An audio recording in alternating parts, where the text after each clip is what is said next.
અને ખાસ કરીને જે 111 જેટલા નવ દંપતીઓ અને ખૂબ ખૂબ શુભકામના પાઠવું છું કે આ બધા મોટા મોટા માણસોની હાજરીમાં જ્યારે લગ્ન થાય ત્યારે તમારું જીવન પૂરા પરિવાર અને સમાજને લઈને ચાલવાની પણ તમારી જવાબદારી બને, એકબીજાને નિભાવવાની પણ જવાબદારી બને.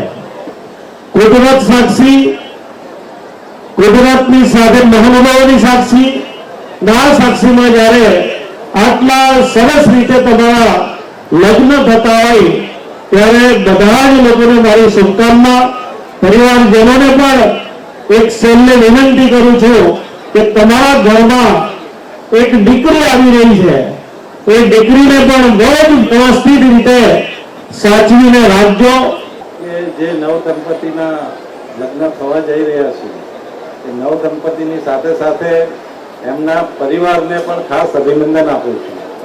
જ્યારે આજના સમયમાં લગ્નો એટલા ખર્ચાળ થઈ રહ્યા છે અને એટલી દેખાદેખી આવી છે, ત્યારે આ રીતના સમૂહ લગ્નમાં જો નવ દંપતી પોતાનો સંસાર શરૂ કરે તો ભવિષ્યમાં એના ઉપર કોઈ બોજો આવતો નથી. એટલે દરેક દંપતી પોતાની રીતે પોતાનું જીવન સરળતાથી અને સારી રીતે વિતાવી શકે એટલા માટે આમાં જે કોઈ લોકોએ સાથ આપ્યો છે, સમાજે સાથ આપ્યો છે, ભાનુશાળી સમાજે સાથ આપ્યો છે, એ બધા સમાજને પણ ખાસ અભિનંદન આપું છું. અને સાથે સાથે દર વર્ષે સાધુ સંતો પણ આમાં આશીર્વાદ આપે છે, સાધુ સંતોને પણ નમન કરું છું.